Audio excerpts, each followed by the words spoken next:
يعطيكم العافية جميعا. اليوم رح نكفي شابيتر 1 تحديدا بارتي اسمها Classification périodique des éléments. كلكم تعرفوا انه les éléments chimiques sont groupés dans un tableau qu'on appelle tableau périodique des éléments chimiques. هلا بتشوفوه بعد شوي. هيدا التابلو périodique بقلبه كل الاليمون chimiques. Mendeleev a classé les éléments dans ce tableau par ordre croissant des masses atomiques. بس بحب ذكركم شغله بهيدا التابلو بريوديك، هلا بتشوفوه كمان بعد شوي. في عنا شيء بقلب التابلو ليني او بريود، وفي عنا شيء كمان بنسميه كولون او جروب.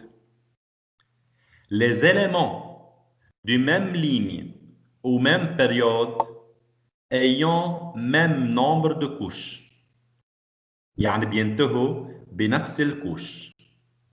Alors que les éléments du même colonne ou même groupe ayant même nombre d'électrons de valence، يعني مثلا les éléments du groupe 1 كلهم عندهم واحد électron de valence. Les éléments du groupe 5 كلهم عندهم 5 électrons de valence. Voilà le tableau périodique. أنا حبيت بس فرجيكم شغلة صغيرة. Les éléments du groupe 1 et groupe 2 الconfiguration électronique تاعيتهم تنتهي ب S. Les éléments du groupe 3 للجروب 8 الconfiguration électronique تاعيتهم تنتهي ب P. هول الاليمون اللي بالنص بنسميهم éléments irréguliers او métaux de transition.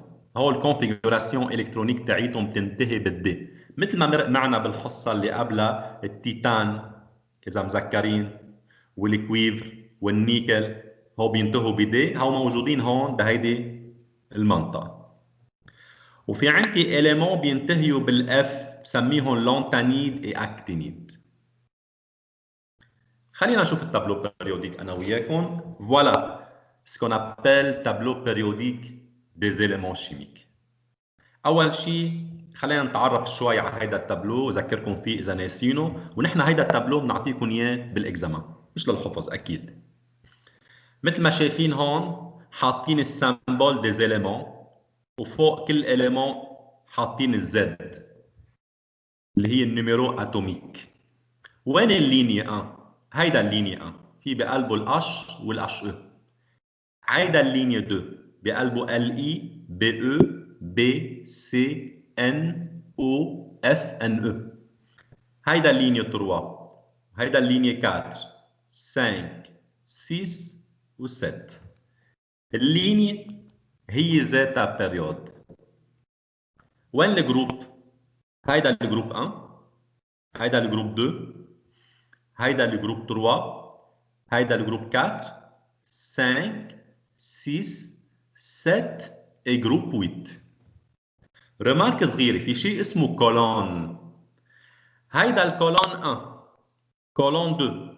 الكولون 1 هو جروب 1، الكولون 2 هو جروب 2. لما نوصل للجروب 3 بنزيد 10 على الكولون بصير كولون 13. هيا مكتوبين فوق منهم. ال 1 يعني جروب 1 كولون 1، جروب 2 كولون 2، جروب 3 كولون 13. ليش بنزيد 10؟ اذا بتلاحظوا هيوهن 10 هون. اذا بعد انا من هون كولون 1 2 3 4 5 6 7 8 9 10 11 12 كولون 13. من هالمبدا من الجروب 3 والطلوع لما بدي احكي كولون بزيد 10. يعني مثلا بقول جروب 5 اللي هو هون يعني كولون 15. كثير منيح. شو بسمي les éléments du groupe 1؟ Les éléments du groupe 1 بنسميهم métaux alcalins. sont des métaux sauf l'hydrogène اللي هو gaz. Les éléments du groupe 2 شو بسميهم؟ alcalino terreux. هول الاليمون الموجودين هون شو بسميهم؟ éléments irréguliers او métaux de transition. الجروب 7، الجروب 7 كثير بيهمني، بقلبه فليور كلور بروم ايود ce sont les halogènes. بسميهم halogènes. Les éléments du groupe 8 وهن l'élément stable saturé عندهم octet بسميهم gaz rare ou gaz noble. كل les éléments du tableau périodique tendent à être comme les éléments du groupe 8. بهمهم يعني الاليمون الباقيين تكون الكونفيغوراسيون الكترونيك تاعيتهم هي ذاتها الكونفيغوراسيون الكترونيك تاعت الجروب 8. هلا بتشوفوا بعد شوي. في عندي هول الاليمون اللي هون هول بسميهم لانتانيد واللي تحت بسميهم اكتينيد. هول اذا بتلاحظوا 57 58 بينتهي 71 ببلش هون 72 يعني هو مطرحهم هون. هو بسميهم لانتانيد. هول اللي تحت مطرحهم هون بسميهم اكتينيد. هو بينتهوا باف مثل ما شفنا بالسلايد اللي قبلها. شفنا انه هون بينتهوا باس هول بدي هو باف وهو بينتهوا ببي مثل ما شفنا بهيدي السلايد اللي قبل منها. Voilà le tableau périodique. OK? مثل ما شايفين ce sont les éléments chimiques. Comme j'ai déjà dit que il y a des éléments souhaitent être comme les éléments du groupe 8. Comment? Des éléments ont tendance à perdre d'électrons. Exemple, إذا بتاخذوا الصوديوم Na شو الكونفيغوراسيون الكترونيك تاعته الصوديوم Na؟ نحن شفناها بالسلايد اللي قبل المره الماضيه. الزد دو Na هي 11 1s2 2s2 2p6 3s1. شو بتساوي الكونفيغوراسيون الكترونيك دو Na؟ هي ذاتها الكونفيغوراسيون الكترونيك دو Ne. هيدي اكولاد يعني كونفيغوراسيون الكترونيك دو Ne. ليه اخذت Ne؟ إذا بتطلعوا بالتابلو بيريوديك الNE Z تاعيتها est égal à 10. يعني الكونفيغوراسيون الكترونيك تاعيتها للNE مع 3s1 مع وحده الكترون بتصير 11 مثل الNA. يعني الNA لحتى تصير الكونفيغوراسيون الكترونيك تاعيتها هي ذاتها الNE il faut enlever un électron.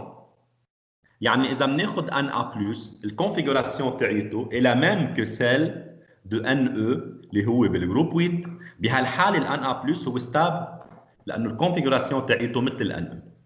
انتوا قد ايه كنتوا تقولوا بالمدرسه CA كالسيوم؟ بتقولوا CA2+ معودين هيك اكثر شيء. الCA الكونفيغوراسيون الكترونيك تاعيته هو الكونفيغوراسيون تاعت الارغون مع 4s2. انا كيف عم نقيهم هول؟ الCA هو 20 الارغون هو 18. هي الارغون 18 والCA هو 20. يعني انا الارغون اذا بحط حد منه 2 الكترون بيطلع عندي الكونفيغوراسيون تاعت الCA. اكيد هول الكونفيغوراسيون عم بكتبهم انا حسب كليتشكوسكي اكيد. الAr 18 وبحط حد منه 4s2 بيطلع الCA. هلا اذا بتشيلوا 2 الكترون بصير الCA الكونفيغوراسيون تاعتها CA2+ مثل الكونفيغوراسيون تاعت الAr يعني مثل اليمون بالجروب 8 يعني ستابل. نفس الشيء الالومنيوم كمان كثير مرقه معكم قبل الالومنيوم. الكونفيغوراسيون الكترونيك تاعيتها هي Ne مع 3s2 3p1. الNE 10 12 13 الأقل هو 13. إذا بتشيلوا 3 إلكترون بصير الأقل 3+. أنتم بتعرفوا لما شيل إلكترون يعني بصير كاتيون. شلت 3 أقل 3+. هون شلت 2 2+. هون شلت وحدة 1+. فإذا الأقل 3+. بتصير الكونفيغوراسيون الكترونيك تاعيتها est la même que celle de néon. Néon c'est un élément du groupe 8, c'est un élément stable. Et par suite à L3+, ça a une stabilité, ça a une configuration électronique qui respecte la règle de l'octet.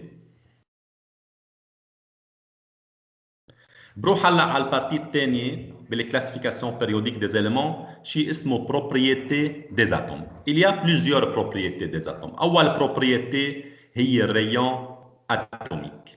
اول شيء بدكم تعرفوا شو يعني ريون. نحن مرق معنا قبل شيء اسمه ريون ديز اوربيت وقلت لكم عندنا 7 اوربيت.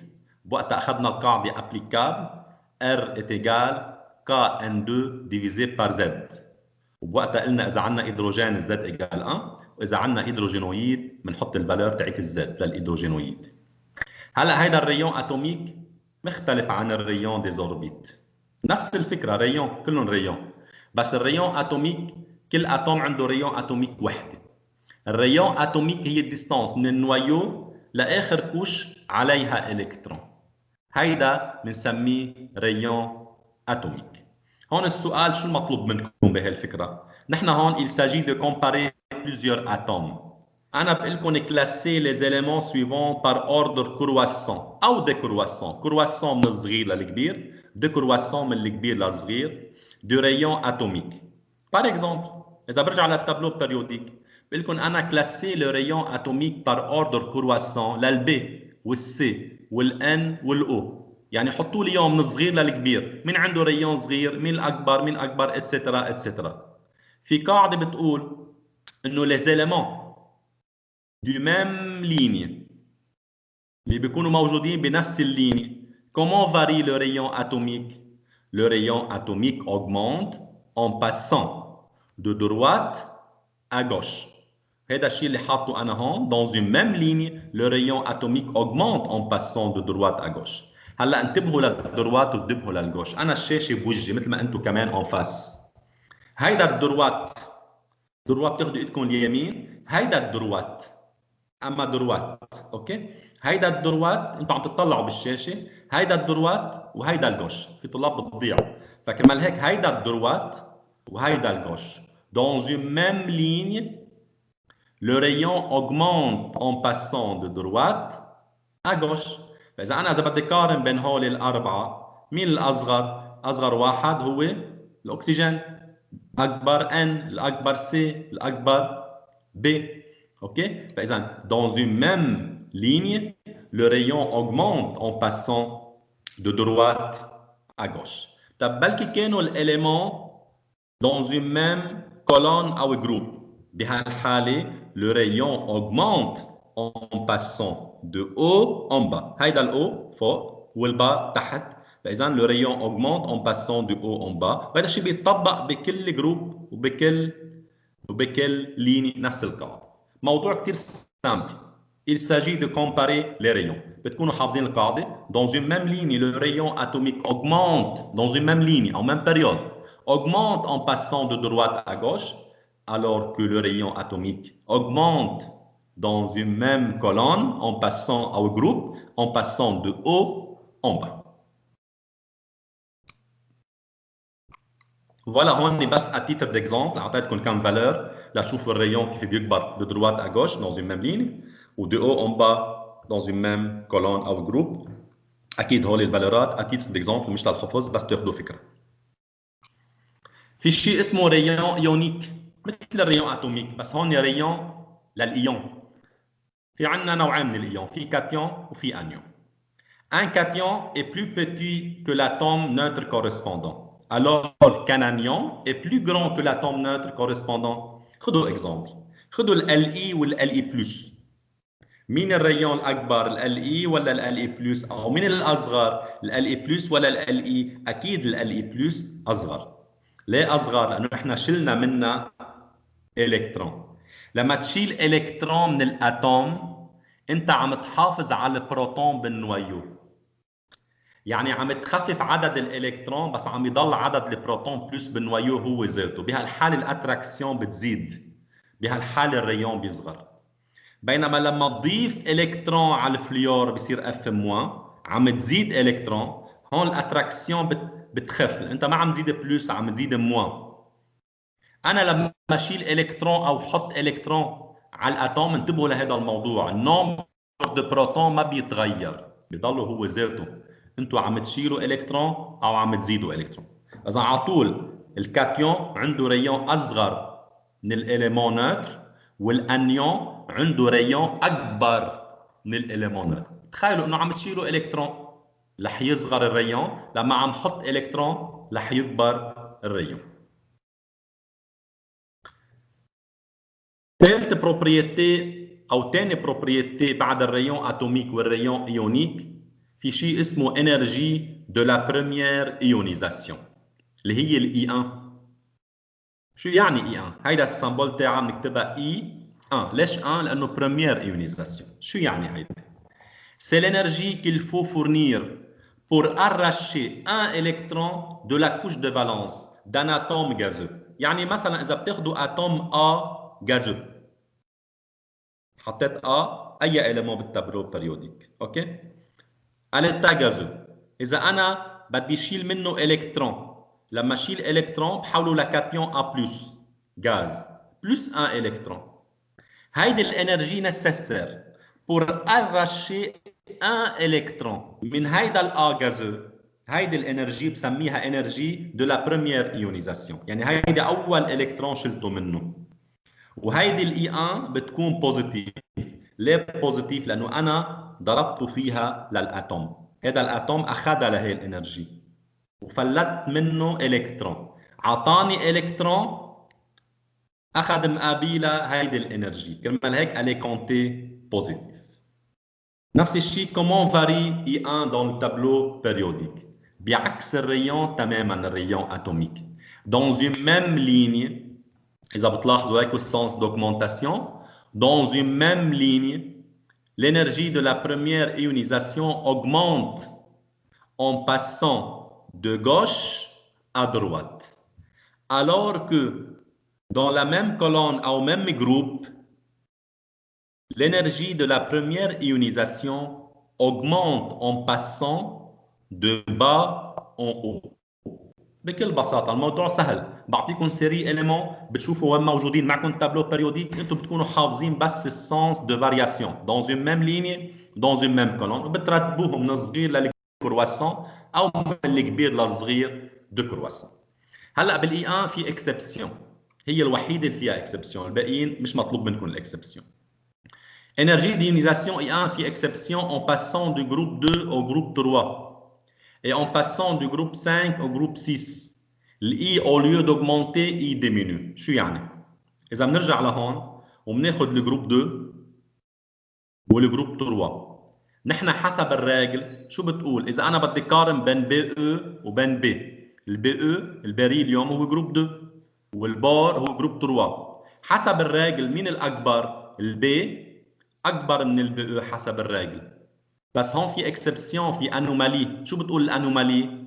اي diminue au lieu d'augmenter يعني البي أصغر من البي او نفس الشيء بين ال5 وال6 جروب 5 وجروب 6 كمان au lieu d'augmenter الاي diminue يعني الان هون حسب الراجل الاو أكبر بس بالانومالي بتصير الان أكبر اوكي بس بين الجروب 2 وجروب 3 وجروب 5 وجروب 6 إذا بناخذ اكزامبل إذا أنا قلت لكم كلاسي بار اوردر كرواسون من الصغير للكبير لي 1 للبي والسي والان والاو أنا حسب الراجل أصغر شيء البي بعدين السي بعدين الان بعدين الاو أكبر شيء حسب الراجل بس هون بدي انتبه في عندي جروب 5 وجروب 6 في انومالي شو بتقول الانومالي؟ I diminue au lieu d'augmenter بين ال 5 وال 6 الان أكبر إذا بدي أرتبهم شو بصير الترتيب الصح؟ B أصغر شيء بعدين السي بروح على الأو وبعدين الان بكل بساطة إذا الأنومالي بين 2 و3 وال5 وال6 بالجروب au lieu d'augmenter I diminue أكيد اللي بيتطبق بين BE و B بيتطبق بين MG وأقل كل الإليمون دو جروب 2 وكل الإليمون دو جروب 5 و 6 بين ال 2 وال 3 وبين ال 5 وال 6 نفس الشيء اللي بيتطبق بين ال N وال O بيتطبق بين ال P الفوسفور والسوفر بين ال AS وال SE بين ال SB وال TE etc. اوكي في عندي بعض بروبريتي اللي هي الانرجي دو لا دوزيام ايونيزاسيون اي 2 هي ذاتها مثل البريمير ايونيزاسيون بس هيدي الدوزيام سي l'énergie nécessaire pour arracher un électron du monocation pour donner A2+. يعني أنا أول مرحلة مش ال A شلت منه إلكترون صار A+، برجع هيدي ال A+، في شيل منها إلكترون ثاني. يعني ال A+، تعطيني كمان غاز تعطيني A2+. هيدي بسميها I2. هيدي ثاني ايونيزاسيون. Lorsque j'arrache un électron من A+, من A ل A+, I1, من A+, ل A2+, I2, A2+, ل A3+, مثلا I3, etc. فإذا A+ غاز ل A2+ غاز هي I2. اكيد بلس 1 الكترون. كمان هيدي كونتي بوزيتيف. ليه؟ لانه انا كمان ضربته فيها لهذا الاتوم لحتى فلت منه الكترون. على طول الاتوم بيعطيكم الكترون بدكم تعطوه محله شيء اللي هو انرجي ابسوربي، بيكون I2 بوزيتيف. I2 est toujours plus élevé que I1. طبيعي. نحن باول مره لما شلنا الكترون من الA ليتحول لA+، كانت سهله شوي.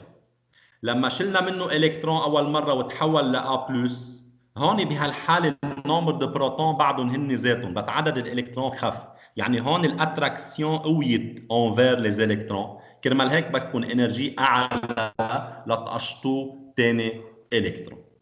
Toujours I2 plus élevé que I1, I3 plus élevé que I2, etc. etc. في عندي بروبريتي كمان اسمها الافينيتي الكترونيك AE. شو هي الافينيتي الكترونيك؟ C'est la quantité d'énergie dégagée à la suite de la capture d'un électron par un atome X gazeux pour donner X-. يعني هيدا بأول مرة الإي شو كانت؟ عم شيل إلكترون. l'AE, j'attache un électron. C'est un électron capté par un atome gazeux. هذا الإكس عم بعطيه إلكترون، أخذ إلكترون. شو صار؟ X-. الأتوم منشيل منه إلكترون بيتحول لكاتيون بلس، بتعطوه إلكترون بيتحول لأنيون موان. X بلس إلكترون بيعطينا X-. وهيدي السمبول تاعها للأفينيتي AE. Règle générale, l'AE négatif. Il y a des cas où AE positif, بعدين بنحكي عنهم. هلا règle générale, l'AE négatif. أنا لما أعطيه إلكترون بده يعطيني إنرجي. هيدي الإنرجي اللي بيعطيني إياها نسيسير لحتى هو ياخذ إلكترون، اسمها أفينيتي إلكترونيك. كل ما تكون هيدي الAE جراند أكيد اون فالور ابسولو بما إنها هي نيجاتيف، كل ما بيكون هيدا الإكس موان ستابل. معناتها هيدا الاكس على l'état انيون هو ستابل، عنده une certaine stabilité مثل الاليمون دو جروب 7. اذا انا اخذت فليور اف هون بلس الكترون بيتحول لاف موان.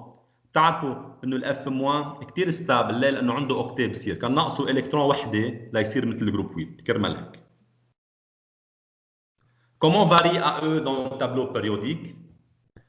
اكيد عم باخذ هون فالور ابسولو، برجع بقول لكم augmente en valeur absolue dans une même ligne, augmente en passant de gauche à droite. Dans une même ligne, augmente en passant de gauche à droite. هلا هول كلهم الفارياسيون عم بحكي عنهم لحتى ما تضيعوا فيهم. انا عامل لكم ريزومي فيهم بتشوفوها خلال الاكزرسيس، بتشوفوا ملخص لكم اياهم، حاطط لكم dans une même ligne شو الفارياسيون للكل، للريون والا والزد والاي والاي كلهم، ونفس الشيء dans une même colonne comment varie كل هول البروبريتي. اخر بروبريتي بهيدا الشابيتر، اخر بارتي بهيدا الشابيتر هو الالكترونيجاتيفيتي. شو يعني الكترونيجاتيفيتي؟ اول شيء السمبول هي EN électronégativité. C'est la mesure de la force avec laquelle un atome attire les électrons davantage vers lui. Quels électrons? Les électrons qui partagent avec un autre atome. Si on prend deux atomes, A et B, et entre ces deux atomes, il y a une liaison covalente simple. L'A va attirer la liaison vers lui, ou l'atome B va attirer la liaison vers lui. هيدي الاتراكسيون هي عبارة عن الفورس اللي عنده إياها الأتوم. هيدي الفورس هي بسميها إلكترونيجاتيفيتي. إذا الA عنده إلكترونيجاتيفيتي والB عنده إلكترونيجاتيفيتي، يعني عندهم فورس كل واحد. الأقوى هو بيشد أكثر ليزون فير لوي، هو بيكون عنده إلكترونيجاتيفيتي الكبيرة. فإذا الإلكترونيجاتيفيتي c'est la force qu'il y a l'atome pour attirer les électrons qui partagent avec un autre atome, pour attirer vers lui cette liaison, ou les électrons qui partagent avec un autre atome. Comment varie l'électronégativité dans un tableau périodique? نفس الشيء، نفس البرانسيب، على طول dans une même ligne عم نشتغل ou dans une même colonne ou même groupe. Dans une même ligne, l'électronégativité augmente en passant de gauche à droite. Ou dans une même colonne, augmente en passant de bas en haut. في رمارك هون انا بحب اعطيها بقلب بفكره الالكترونيجاتيفيتي. Le fluor, c'est l'atome le plus électronégatif du tableau périodique. Le fluor عنده الكترونيجاتيفيتي اعلى شيء. هيك بنكون خلصنا هيدا الشابيتر 1 اللي هو الاتومستيك كلاسيفيكاسيون بيريوديك ديز إيليمنت. بدي اروح هلا انا وياكم بلش بالاكزرسيس. مثل ما بتعرفوا التي دي كمان مقسم حسب الشابيترات. رح نبلش شابيتر 1 اتومستيك كلاسيفيكاسيون بيريوديك ديز إيليمنت اكزرسيس. كل الاكزرسيسات هن عباره عن كيو سي يو. انا في عندي ريمارك، كل مجموعه كيو سي يو في عندي كم ريمارك بعطيهم قبل ما احل عليهم. رح بلش باول ريمارك على الترانزيسيون الكترونيك. رح اذكركم بكم شغله حكينا عنهم قبل. On a dit que l'électron peut subir ce qu'on appelle une transition électronique. يعني il va se déplacer من كوش لكوش، من نيفو لنيفو، في بعد عن النويو وفي قرب من النويو. هيدا اخذت هين نويو هون، تخيلوها. هذا النيفو ان وهذا النيفو ان بريم، الان بريم اعلى من ان. هذا الالكترون في يطلع طلوع بيعمل ابسوربسيون دو لا لوميير اشنو، وفي يكون الالكترون فوق وينزل نزول بيعمل ايميسيون دو لا لوميير اشنو. اوكي، هو بسميهم ترانزيسيون الكترونيك. هو الباساج لهذا الالكترون من نيفو ان لنيفو ان بريم، او من ان بريم لان. اذا بعد عن النويو ابسوربسيون، إذا قرب من النويو émission. Absorption de quoi et émission de quoi? De la lumière. Et la lumière عندها شيء اسمه longueur d'onde. Comment je peux calculer cette lambda? في relation أخذناها. وتحديدا pour les atomes monoélectroniques hydrogène أو hydrogénoïde. شو بتقول الرجل؟ 1 sur lambda est égal RH Z au carré. 1 sur N au carré moins 1 sur N prime au carré. هيهن ال N وال N prime اللي حكيت عنهم هون. اوكي؟ هيدي القاعده اخذينها بالكور، نحن اخذينها دون لو كا دو ليدروجين. زد ايجال 1 بتشيلوها لهيدي بصير ار اش 1 سور ان او كاري موان 1 سور ان بريم او كاري. بينما اذا كان في عندكم هيدروجينويد بهالحاله الزد بتضلها، بتحطوا الفالور تاعه للهيدروجينويد. الهيدروجينويد هو زد على بويسانس زد موان 1 بلس، هو كاتيون. قشطناه كل شيء ما عدا واحد الكترون. فاذا هيدي القاعده بستعملها لحتى اجيب اللامدا de la lumière absorbée او émise. كثير منيح. هيدا الباساج دو الالكترون من هيدا النيفو لهيدا النيفو طلوع او نزول، في عنا شيء بنسميه دلتا او، لا فارياسيون دينرجي. ما هو كان عنده انرجي على الان، عمل ابسوربسيون، عليت الانرجي تاعيته، طلع طلوع. وكان عنده انرجي هون عاليه، لما عمل ايميسيون نزلت الانرجي تاعيته، نزل نزول. اوكي؟ لانه الالكترون لما ينزل بيخسر انرجي، لما يطلع بيكسب انرجي. فاذا في فارياسيون دينرجي تاعيته اون باسون دو ان ا ان بريم او دو ان بريم ا ان. هيدي الفارياسيون دينرجي بسميها فارياسيون دينرجي اكومبانيون لي ترانزيسيون، اللي هي الدلتا او، اللي هي الفارياسيون دو لينرجي دو الالكترون. هي انرجي دو نيفو فينال موان انرجي دو نيفو انيسيال، يعني وين كان موجود فينالمون موان الانيسيال، اللي هي او فينال موان او انيسيال. هلا هون الديمونستراسيون مش مطلوبه، انا بس حبيت اعطيكم اياها لتشوفوا القاعده النهائيه اللي هي ابليكابل. دلتا او ات ايجال شو الانرجي للالكترون؟ مرق معنا نحن، مرق معنا، ما عملنا ديمونستراسيون، هي مطلوبه ابليكابل. جبنا الانرجي لواحد الكترون ات ايجال موان 13.6 زد او كاري على ان او كاري اذا مذكرين. اوكي؟ الزد هو النيميرو اتوميك، اذا كان هيدروجين واحد واذا كان هيدروجينويد بنحطها بقيمتها. هيدي الفينال موان 13.6 زد او كاري ان انيسيال او كاري. تطلع القاعده اخر شيء ابليكابل. دلتا او est égal او او اللي هي الفارياسيون d'énergie qui accompagne cette transition électronique moins 13.6 z au carré 1 sur n final au carré moins 1 sur n initial au carré en électrovolt. هيدي اليونيتي تاعيتها الكتروفولت. هلا حبيتوا تحولوها لجول، 1 الكتروفولت 1.6 10 موان 19 جول، فيكم تحطوا محل موان 13.6 فيكم تحطوا هيدا الفالور. انا شو بعمل؟ انا مثلا بعمل كالكول هون اون الكتروفولت، الاحتمالات اللي اعطيني اياهم الدكتور بده اياهم بالجول، شو بعمل؟ بحولهم لجول. اوكي، انا بكون حافظ هيدي 1 الكتروفولت ايتيغال 1.6 10 موان 19 جول، وعاده بنعطيكم اياه بالاكزامان. الفالور اللي بيطلع معي هون 1 الكتروفولت بضربه بهيدا الفالور 1.6 10 موان 19 بيطلع الفالور اون جول، واللي بده يستعمل هي القاعده كمان ما في مشكله، ديريكت بس يحط هذا الفالور بيطلع الفالور اون جول. هون في ريمارك بدي اعطيها بين الدلتا او وبين الان سور لامدا. هون الان على طول النيفو لو بلو با، على طول هيدي بدها تكون صغيره لتطلع اللامدا بوزيتيف، بينما هون لا، هون الان فينال حسب، اوقات بتكون هي الصغيره اوقات بتكون هي الكبيره.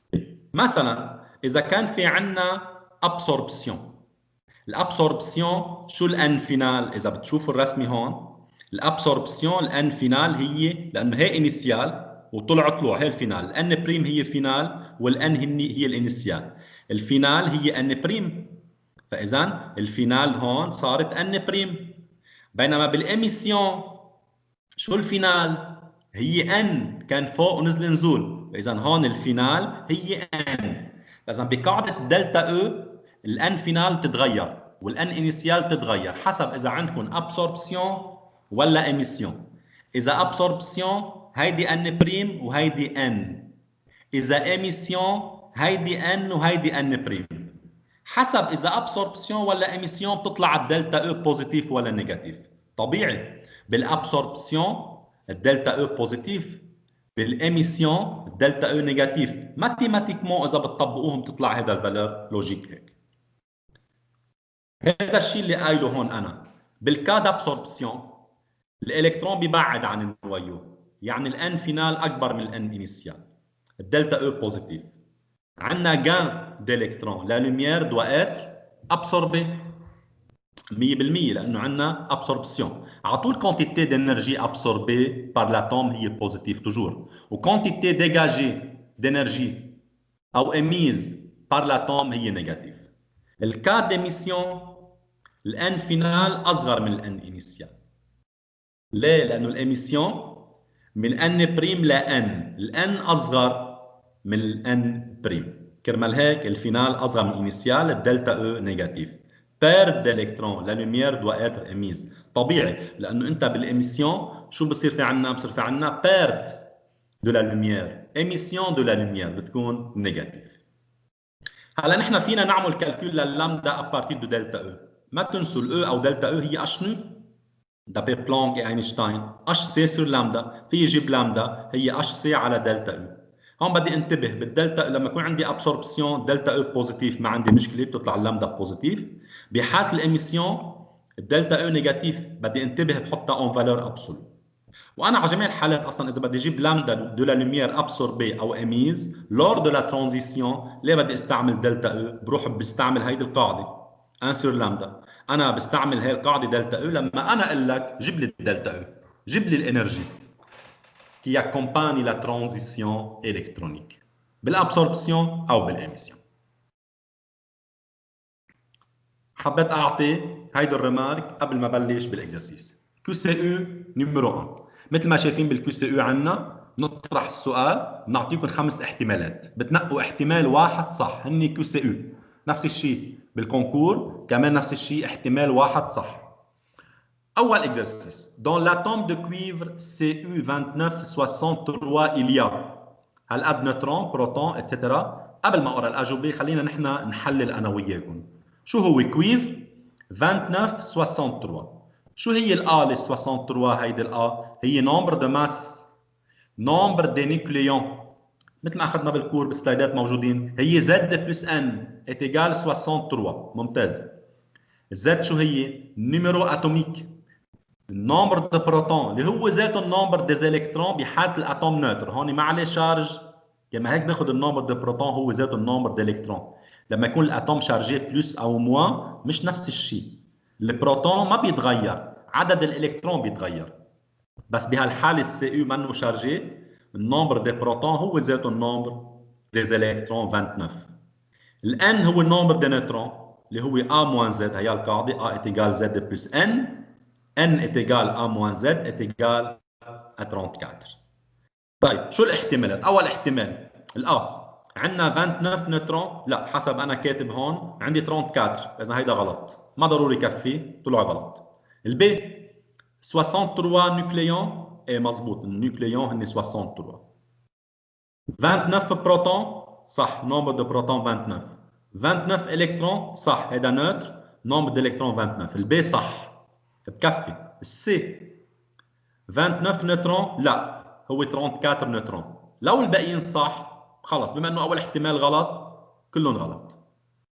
اصلا هون كمان الرقم 34 الكترون هو غلط، في بس 63 نوكليون صح، اذا هيدا غلط. لحد هلا بس البي صح. الدي 34 نوترون مزبوط، 63 نوكليون مزبوط، 29 بروتون مزبوط. عندي البي والدي صح، بس ما في نقي احتمالين، بنقي الاو قايل لكم بي اي دي، ايه بي اي دي، انا بدي نقي احتمال واحد، اذا الاحتمال الصح هو الاو. Exercice numéro 2 ou QCU numéro 2. Parmi les éléments suivants, lesquels sont des isotopes? Lesquels sont des isotopes؟ ممتاز. شو يعني ايزوتوب؟ انا هون كاتب لكم كمان شو يعني ايزوتوب. ايزوتوب اول شيء بده يكونوا ميم اتوم. اذا عندي اثنين اليمون بده يكونوا ميم اتوم. الزد بتكون ايدونتيك والا ديفيرون. طيب وين في عندي هذا الشيء بيطبق على هون ا بي سي دي؟ هات لنشوف. اول واحد سي 14 وسي 14. ايه هولي شو هن ذاتهم نفس الاتوم ونفس الا منا ديفيرون، فاذا هيدا ما في يعتبره ايزوتوب، هذا هو ذاته سي 14 سي 14. بيجي للثاني سي 14 ان 14 éléments différents بده يكونوا ميم اتوم. الثالث سي و اس اي بده يكونوا ميم اتوم، فاذا مش هيدا. بيجي على الدي ان هولي ميم اتوم والا ديفيرون وميم زد ست بست، معناتها هيدا هن ايزوتوب. عم بقول لكم بي ودي، لا بس الدي، البي مش مزبوط. اذا الان ست 14 والان ست 15 نفس الاتوم، ميم زد 100 ديفيرون. مثل ما اعطيت انا بالسلايدات، اعطيتكم سيري على الهيدروجين وعلى الاكسجين. QCU numéro 3. Quelle est l'énergie d'un photon d'une radiation ayant une longueur d'onde de 6 fois 10 à la puissance 2 nanomètres؟ بده الانرجي لان فوتون. نحن اخذنا بالكور، وانا هون عم بحط لكم راجل جنرال هلا. E est égal NH nu. الان هي النمبر دي فوتون. بهذا الاكزرسيس شو قايل لكم؟ ان فوتون، الان ايجال 1. النو شو هي؟ سي سور لامدا. بده الانرجي لا لونغور دوند بتساوي 6 10 على بويسونس 2 نانومتر. نعمل ابليكاسيون نيميريك. او est égal ان 1 فوتون، الاتش كونستانت دو بلانك انا بعطيكم اياها، والسي فيتاس دو لوميير نحن بنعطيكم اياها، واللامدا هو عاطيكم اياها. بنعمل ابليكاسيون نيميريك. شوفوا كيف الاتش 662 10 موان 34 جول فوا سكوند. انا عم حط اليونيتي لتشوفوا كيف تختزلوا باليونيتي وتلاقوا اليونيتي فينال. السي فيتاس دو لا لوميير 3 10 على بويسونس 8 متر بار سكوند او سكوند موان 1. اللامدا اون نانومتر ما بيمشي الحال، ما في يحط فوق متر وتحت نانومتر، بدي احولها لمتر. 1 نانومتر 10 موان 9 متر. هلا بعطيكم تحويلات بالريمارك بعد هيدي السلايد. 6 10 على بويسونس 2 بضربها ب 10 موان 9 لحولها لمتر. متر ومتر بطيروا، سكوند وسكوند موان على هوا بعضهم بطيروا، بضل عندي جول، بطلع يونتي للانرجي بالجول. هو اصلا بده اياها بالجول، اعطيكم الاحتمالات كلها بالجول. بنعمل كالكول بيطلع الجواب 3 31 10 موان 19. اي احتمال؟ هي 3 31 10 موان 19، الاحتمال هو البي بكل بساطه. اوكي، هي طريقه الكيو سي يو. بهالطريقه بتشتغلوا، بتحلوا على الخرطوش وبتنقوا الجواب انتم. نحن ما بنطلع بالحال، نحن بس بنشوف لا ريبونس اذا صح ولا غلط. في عندي ريمارك هون بدي اعطيكم اياها. هون بهذا السؤال قايل لكم جيبوا لي الانرجي دان فوتون. اذا انا سالتكم quelle est l'énergie molaire، نفس السؤال بس quelle est l'énergie molaire d'une radiation. شو يعني énergie molaire؟ énergie molaire يعني النمبر دو مول هو 1 مول، الان ايجال 1 مول. اذا برجعكم شوي للسكوند، شو بتساوي النمبر دو مول؟ ماس اتيليزي على الماس مولير، مزبوط، وبتساوي كمان الان على الان اللي هي كنتوا تقولوا انتم نمبر داتوم على النمبر دافوغادرو. هون انا باخذها الان هي نمبر دو فوتون. بحاله الان ايجال 1، الان بتساوي ان يعني النمبر دو فوتون هو نمبر دافوغادرو. اذا انا بقول لكم بدي الانرجي مولير، النمبر دو فوتون بتحطوا محله ان اللي هو النمبر دافوغادرو. اوكي، النمبر دافوغادرو نحن بنعطيكم اياه 6,023 10 à la puissance 23 اتوم بار مول، او اكثر شيء بنحط اليونيتي تاعتها مول موان. هون انا اعطيتكم التحويلات. 1 انجوشتروم 10 موان 10 متر، 10 موان 8 سنتيمتر. 1 نانومتر 10 موان 9 متر، هل استعملناها قبل شوي لما انا اعطاني اياها بالنانومتر انا حولتها لمتر. 1 بيكومتر 10 موان 12 متر. اوكي، اذا هو التحويلات وقت اللامدا بنعطيها بالنانومتر اوقات بالبيكومتر، لازم انتم تحولوها لمتر لحتى تقدروا تعملوا كالكول. بهالحاله مثلا لتختزلوا بالمتر من فوق ومن تحت وبيمشي الحل، وما في احط تحت انا بيكومتر او نانومتر وفوق عندي متر، بتكون نفس اليونتين فوق وتحت لحتى اختزل وبتطلع الانرجي هيك بالجول. اذا هيدا الرمارك كانت كثير مهمه اذا بدك تجيبوا الانرجي مولار. وهولي تحويلات اليونيتي من انجوشتروم لمتر لسنتيمتر، ومن نانومتر لمتر، ومن بيكومتر لمتر. هو اكثر شيء يونيتي نحن بنستعملهم معكم انجوشتروم، نانومتر، بيكومتر، وهو تحويلاتهم للمتر. رح نوقف بهيدا الكي سي او لليوم، وان شاء الله الحصه الجايه بنكفي كي سي او رقم 4. هلا رح نفتح الاسئله والملاحظات والنقاش بيني وبينكم.